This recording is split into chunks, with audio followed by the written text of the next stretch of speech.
Hello anime lovers, Z squad anime চ্যানেলে আপনাদের স্বাগতম। আজ আমি আপনাদের জন্য এক্সপ্লেইন করব লায়ার গেম অ্যানিমের দ্বিতীয় পর্ব। তো চলুন আর দেরি না করে সরাসরি মূল কাহিনীতে ফিরে যাই।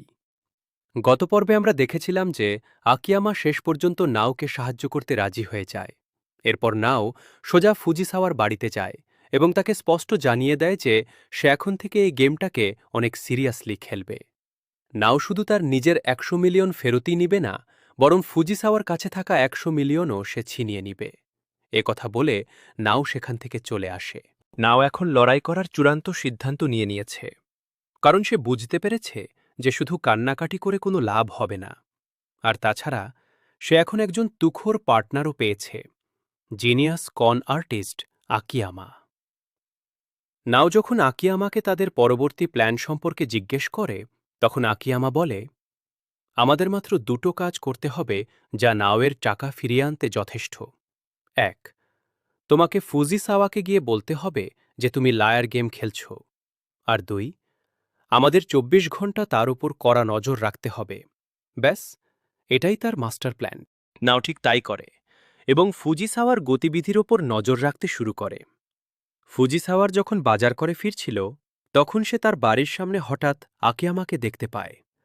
আকিয়ামা তাকে বলে যে সে নাওয়ের পক্ষ হয়ে এই গেমে অংশ নিয়েছে এবং খুব শীঘ্রই সে ফুজিসাওয়ার কাছ থেকে ২০০ মিলিয়ন ছিনিয়ে নেবে, কারণ তার কাছে একটি পারফেক্ট প্ল্যান আছে।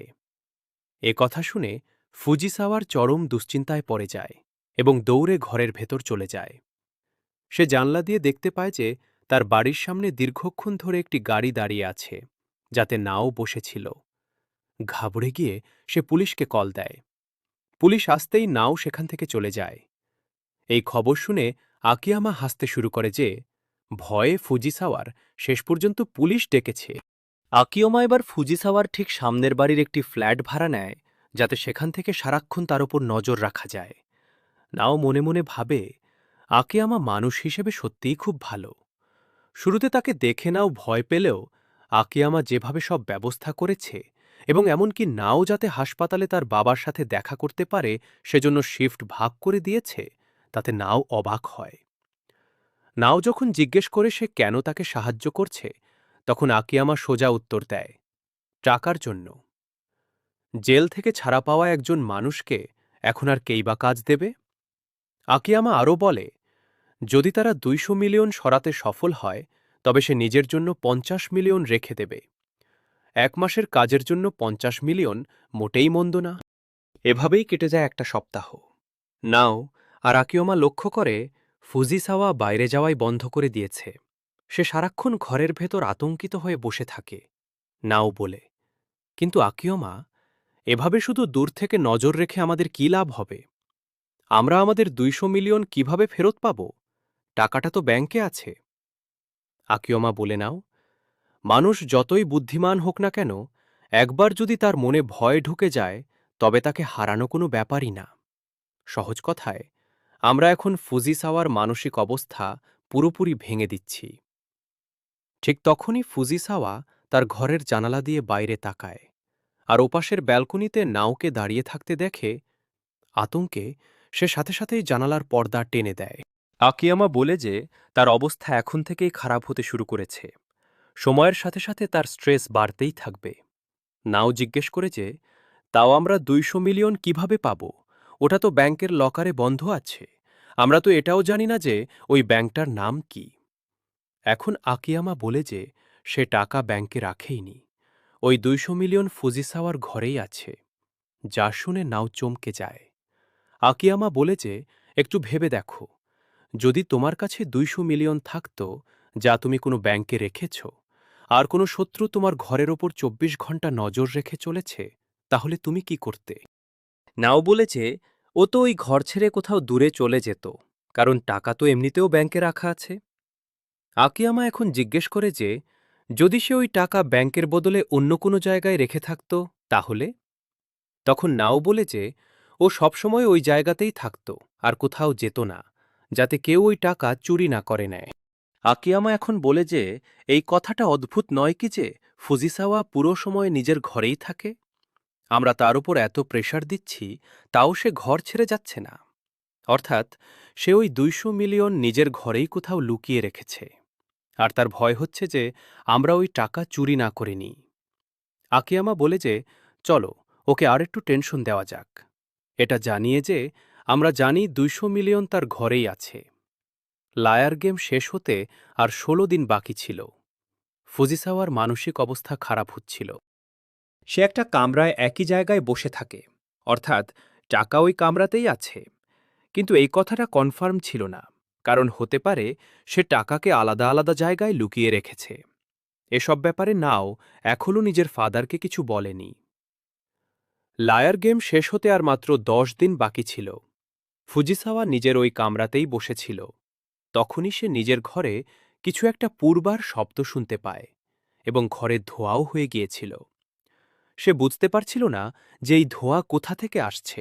ফুজিসাওয়া তার বন্ধুকে কল করে বলে, আমার ঘরে কোথাও আগুন লেগেছে, তুমি কি এসে ওটা নেভাতে পারো?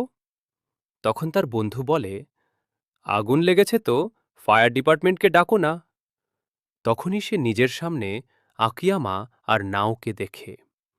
আকিয়ামা জানায় যে আগুনের ওই সাউন্ড তো তার স্পিকার থেকে আসছিল, আর ওই ধোঁয়াও ওরাই তার ঘরে পাঠিয়েছিল। যদি কারো ঘরে আগুন লাগে তবে সে সাথে সাথেই গিয়ে দেখে যে আগুন কোথায় লেগেছে। কিন্তু ফুজিসাওয়া তো এই কামরা থেকে বাইরেও যায়নি, আর ফায়ার ডিপার্টমেন্টের জায়গায় নিজের বন্ধুকে ডাকতে লাগল। অর্থাৎ তোমার নিজের জানের চেয়েও বেশি প্রিয় এই কামরা, তার মানে তুমি পুরো ২০০ মিলিয়ন এই কামরাতেই লুকিয়ে রেখেছ। যা শুনে ফুজিসাওয়ার তো তোতা উড়ে যায়। আকিয়ামা বলে, আমাদের জানা ছিল টাকা ঘরেই আছে, আর এখন এটাও জানা হয়ে গেল যে এই কামরাতেই আছে। যদি টাকা অন্য কোনো কামরায় হতো তবে ফুজিসাওয়া সবথেকে আগে দৌড়ে সেখানে যেত। ফুজিসাওয়া এখন হাসতে হাসতে বলে, তোমরা ঠিকই বলেছ, টাকা এই রুমেই আছে, কিন্তু তবুও তোমরা ওগুলো চুরি করতে পারবে না। ফুজিসাওয়া দেখায় যে সে সব টাকা একটা তিজোরিতে রেখে দিয়েছে, যা কিনা অনেক মজবুত। ওটা ফুজিসাওয়া ছাড়া আর কেউ খুলতে পারবে না, আর ওটা এতটাই ভারী যে এরা ওটাকে উঠাতেও পারবে না। তোমাদের সব প্ল্যানিং এখানেই শেষ হয়। এই দেখে নাও, কাঁদতে লাগে যে তারা এখন আর টাকা কখনোই পাবে না। ফুজিসাওয়া বলে, এখন নিজের বাড়ি যাও, আর এটা ভাবো যে ১০০ মিলিয়নের কর্জা কিভাবে চুকাবে। কিন্তু আকিয়ামা হাসতে হাসতে বলে, হেই বুড়ো, তর কি মনে হয় তুই তর তিজোরি দেখিয়ে আমাদের ডরিয়ে দিবি? আমি তোকে একটা কথা বলে দিই যে আমি আরামসে এই তিজোরি খুলে তার ভেতর থেকে টাকা বের করতে পারি। যা শুনে ফুজিসাওয়ার আবারও টেনশন হয়ে যায় যে এটা তো নামুমকিন, আর সে নিজের তিজোরির সামনেই বসে পড়ে। এখন নাও এবং আকিয়ামা ফিরে যেতে থাকে। আকিয়ামা বলে যে দেখলে ওর অবস্থা কেমন খারাপ হয়ে গেল। যখন মানুষের চিন্তাভাবনা তার আশেপাশের লোকেদের সাথে মেলে না, তখন তারা আনকমফোর্টেবল হয়ে পড়ে, আর লোকেদের সাথে মিশে যাওয়ার জন্য তারা তাদের চিন্তা ভাবনাকে সঠিক বলে মানতে শুরু করে। ফুচিসাওয়ার মনে হয়েছিল যে তিজুরি দেখিয়ে সে এদের ভয় পাইয়ে দেবে, কিন্তু আকিয়ামার কনফিডেন্স দেখে ওর ব্যান্ড বেজে গেল, আর সে আকিয়ামার মিথ্যাটাকেও সত্যি বলে মানতে শুরু করল যে আকিয়ামা আসলেই ওর তিজুরি খুলে ফেলতে পারে। আর যখন মানুষের কনফিডেন্স ভেঙে যায় তখন তারা খুব দুর্বল হয়ে পড়ে। নাও বলে যে তার মানে তুমি মিথ্যা বলেছ, তুমি তিজোরিটা খুলতে পারবে না?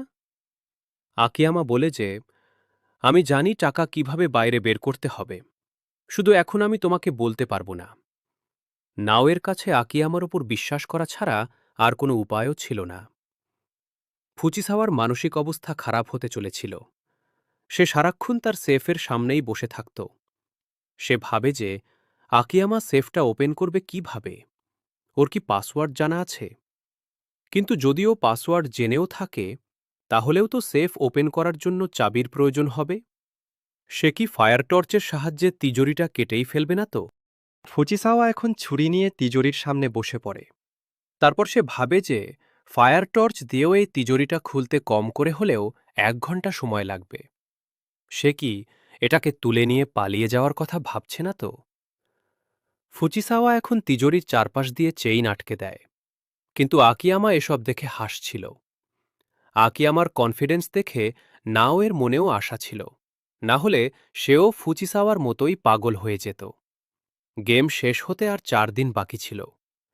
তখন ফুচিসাওয়ার কাছে একটা লেটার আসে, যেখানে লেখা ছিল যে গেম 4 দিন পর ঠিক বিকেল 5টায় শেষ হয়ে যাবে, আর তাদের একজন এজেন্ট টাকা কালেক্ট করতে ঠিক এই সময়েই আসবে। অর্থাৎ আর মাত্র 4 দিন ফুচিসাওয়াকে টাকা নিজের কাছে রাখতে হবে, আর সে গেমটা জিতে যাবে। নাও ও এই একই লেটার পেয়েছিল। নাও বলে যে এখন আমরা কি করব? তো আকিওমা বলে যে সেটাই যা এখন পর্যন্ত করে আসছি, শুধু নজর আর সাবর। চিন্তা করো না, আমি একটা জাদুমন্ত্র পড়ব যাতে সময় এলে ওই তিজোরি নিজের থেকেই খুলে যাবে। এখন এক এক করে দিন কাটতে থাকে।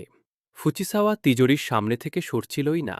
ওদিকে নাওয়ের টেনশন বাড়তেই থাকছিল যে আকি আমার জাদুমন্ত্র কাজ করবে কি করবে না।